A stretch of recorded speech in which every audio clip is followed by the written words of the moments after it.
اعوذ باللہ من الشیطان الرجیم، بسم اللہ الرحمن الرحیم۔ آج یہاں اللہ تعالیٰ کے جس بابرکت نام کی حمد و ثنا بیان کی جائے گی وہ نام ہے الوہاب جل شانہ۔ الوہاب اللہ تعالیٰ کی اس میں صفاتی ہے۔ ہبہ کرنا ایک خاص صفت ہے اور اس صفت کے ساتھ ساتھ اس کے موصوف میں اور بے شمار صفات بھی ضروری ہیں۔ وہ اس قدر غنی ہو کہ اس شے کے دینے سے اس کی ضروریات نہ رک جائیں، اور اگر کسی اور کو اس شے کی ضرورت پیش آ جائے تو وہ یہ نہ کہے کہ میں نے فلاں صاحب کو ہبہ کی ہے، ان سے لے لو، بلکہ جب جس کو ضرورت درپیش ہو وہ دے سکے۔ جس میں یہ صفت ہو وہی وہاب کہلایا جا سکتا ہے، اور چونکہ غنی ہونے کے سب سے اعلیٰ درجہ مقام پر صرف اور صرف ذات باری ہے، اس صفت کا مالک وہی ہے۔ لہٰذا جب یہ لفظ یا یہ اسم اس ہستی کے لیے بولا جاتا ہے تو الوہاب جل جلالہ کہتے ہیں۔ چونکہ ہر شے کا اصل مالک اور ہر چیز کسی کو دینے کا حقیقی مجاز وہی ہے اور وہی رہے گا، ایسے میں یہ اسم اور یہ صفت کسی اور کے لیے نہیں ہے۔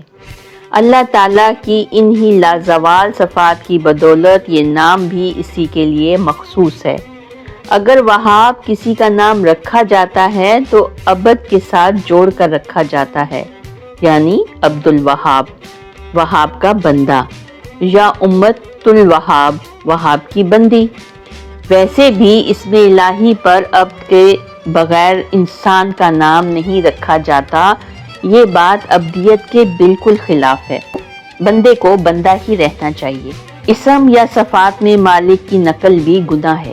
انسان کبھی بھی وہاب نہیں ہو سکتا، کیونکہ اس کے پاس زندگی اور زندگی کے لوازمات اور اسباب میں سے ہر شے عطا اور بخشش ہے، وہ کسی شے کا مالک نہیں ہے، لہٰذا ہبہ کر دینے کا مجاز بھی نہیں ہے۔ وہ کسی چیز کی ملکیت سے بھی عاجز ہے اور کسی کو مالک بنا دینے سے بھی بے بس ہے۔ وہ تو خود اپنی سوچوں اور ارادوں کا بھی مالک نہیں، نہ اپنے عضو، آنکھ، کان، ناک، ہاتھ، پیروں پر ہی کوئی اختیار رکھتا ہے۔ اللہ تعالیٰ ہی اسے سوچنے اور فیصلے کرنے کی توفیق دیتا ہے، نہ وہ اپنے اعمال و افعال میں ہی خود مختار ہے۔ انسان تو بڑا بے بس اور مجبور ہے۔ شکم مادر سے لے کر قبر کی تنہائی، قیامت، حساب کتاب اور ان کے درمیان اور اس کے بعد کی ہر شے اسے اللہ ہی عطا کرتا ہے۔ اگر اللہ تعالیٰ یہ سب کچھ اسے ہبہ نہ کرے تو انسان کچھ بھی نہیں ہے۔ جب کہ وہ بے توقیر اور بے حیثیت ہے تو بغیر کسی لالچ کے کسی کو کچھ نہیں دے گا، اور واقع ہی نہیں دیتا۔ اپنے منصب و مراتب کے مطابق بدلے میں کچھ نہ کچھ ضرور چاہتا ہے۔ خوشامد و تعریف یا دھن دولت، ہر صورت میں کچھ لیے بغیر کچھ نہیں دیتا۔ اپنی شے کا معاوضہ ضرور وصول کرتا ہے۔ کسی بھی منصب و مراتب کا انسان ہو، جذبہ طلب سے خالی نہیں ہے۔ یہی طلب، یہی جذبہ اسے رشوت جیسے بدترین گناہ کے دروازے تک پہنچا دیتا ہے۔ کچھ دینا ہو یا کرنا وہ وصولیابی کے بنا نہیں کرتا۔ شاید اس کی بھی یہ بہت بڑی وجہ یہ بھی ہے کہ وہ عاجز اور ناتواں مملوک ہے، اور مملوک مالک نہیں ہوتا، بلکہ وہ کسی دوسرے کو مالک بنانے کے قابل بھی نہیں ہوتا۔ اس کے علاوہ لمحہ لمحہ ضرورتوں میں گھرا، ہر سانس کسی نہ کسی شے کی طلب کرتا ہے تو دینے کے بجائے خود لینا چاہتا ہے، اور دیتا بھی ہے تو کسی شے کے بدل میں، اپنے آنے والے کل کی فکر میں، اور آج سمیٹ لینا چاہتا ہے کہ جتنا ملے، جہاں سے ملے، جس قدر ملے۔ لینے کے نام پر ہی زندگی بھر دھوکے کھاتا ہے، لینے کے نام پر ہی لٹتا ہے اور ذلیل و خوار ہوتا ہے، کیونکہ مملوک ہے اور مالک بننا چاہتا ہے۔ مگر اللہ مملوک نہیں بلکہ مالک ہے، مالک ہے حقیقی، ایسا مالک اور ایسا مختار جس کو ہر صفت زیب دیتی ہے۔ وہی خالق ہے، وہی رازق ہے، وہی قہار ہے، وہی جبار ہے، وہی وہاب، لہٰذا وہی دیتا ہے، عطا کرتا ہے، اور بندہ اسی سے مانگتا ہے اور اسے اسی سے ملتا ہے۔ کوئی اور در نہیں جہاں سے کوئی کچھ پا سکے۔ بڑے بڑے انبیاء علیہ السلام نے اسی سے اولادیں مانگی، اسی سے عافیت اور خیر طلب کی، اسی سے پناہ مانگی اور اسی کے سامنے توبہ و استغفار کی، اور ان سب کو اسی سے مانگ کر نجات ملی، جس سے جب خطا ہوئی اسی سے بخشش ملی۔ بادشاہ اور نبی حضرت سلیمان علیہ السلام اپنی خطاؤں کی بخشش مانگتے ہوئے عرض کرتے ہیں، کہا اے میرے رب مجھے بخش دے اور مجھے ایسا ملک عطا فرما جو میرے سوا کسی کے لائق نہ ہو، تو بڑا ہی دینے والا ہے۔ اللہ تعالیٰ مانگے سے بھی دیتا ہے اور بلا مانگے بھی عطا کرتا ہے۔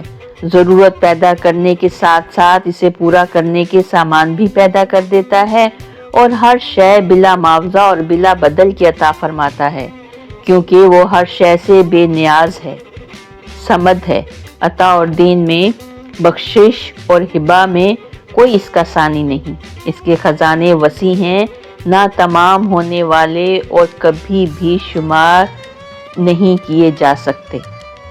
تم کبھی بھی اللہ کی نعمتوں کا حصار نہیں کر سکتے۔ اسی طرح الوہاب اسی کی شان ہے، وہی ہے جو کچھ طلب نہیں کرتا اور جو سب کچھ عطا کرتا ہے۔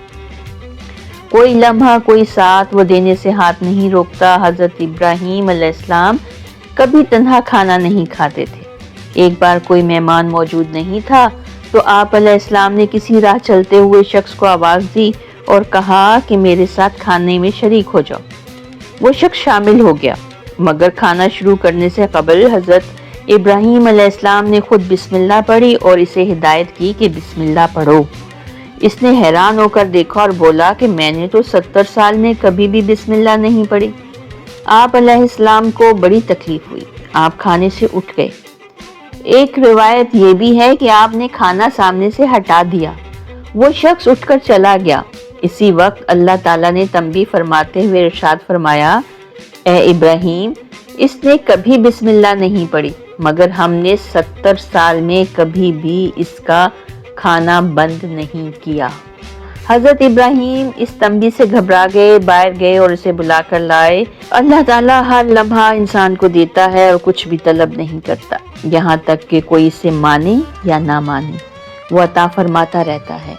اس کی قدرت سب کچھ دینے کی بھی ہے، محدود دینے کی بھی ہے اور بالکل نہ دینے کی بھی ہے، کیونکہ اپنے بندے کی ضرورتوں کو اور وہ بندوں سے زیادہ جانتا ہے۔ اور وہاب کی یہی معنی ہے، صرف اسی کو کچھ دینے والا وہاب نہیں کہتے، بلکہ ہر وقت ہر چیز دینے کا اختیار رکھنے والا ہو اس کو وہاب کہتے ہیں۔ ارشاد باری ہے، آسمان کی اور زمین کی سلطنت اللہ ہی کے لیے ہے۔ وہ جو چاہتا ہے پیدا کرتا ہے، جس کو چاہتا ہے بیٹیاں دیتا ہے، جسے چاہے بیٹے دیتا ہے، یا انہیں جمع کر دیتا ہے، بیٹے بھی اور بیٹیاں بھی، اور جسے چاہے بانجھ کر دیتا ہے۔ وہ بڑے علم والا اور کامل قدرت والا ہے۔ کائنات کی ہر شے اسی وہاب حقیقی کی جانب سے ہے۔ وہ جسے بھی اور جہاں بھی دے، پتھروں میں چھپے ہوئے کیڑے ہوں، سمندر کی تہ میں آبی مخلوق ہو، یا فضاؤں میں پرواز کرنے والے ننھے منھے پرندے ہوں، اپنی اپنی ہر ضرورت اسی سے حاصل کرتے ہیں۔